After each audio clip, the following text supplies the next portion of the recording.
సామాన్యులుగా Shri Lakshmi agro forms మరియు projects లో invest చేయండి, రేపటి కోటీశ్వరులు కండి.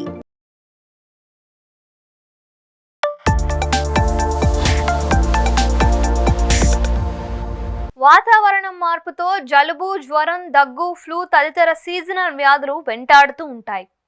వీటి బారి నుంచి తప్పించుకునేందుకు ఎలాంటి జాగ్రత్తలు, చిట్కాలు పాటించాలో ఇప్పుడు ఒకసారి నేను చెప్తా వినండి. వెల్లుల్లి బ్యాక్టీరియా పెరుగుదలను నిరోధిస్తే మిరపకాయ సైనస్ రద్దీని తగ్గిస్తుంది.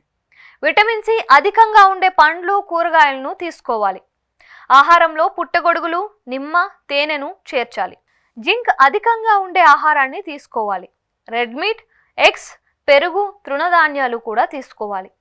నాన్ వెజిటేరియన్ అయితే చికెన్ సూప్ తీసుకుంటే ఇది కఫాన్ని వదలగొడుతుంది.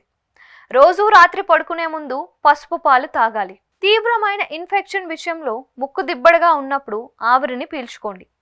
రోజంతా గోరువెచ్చని నీరు తాగాలి. గొంతు నొప్పిగా ఉంటే నీటిని పుక్కలించండి.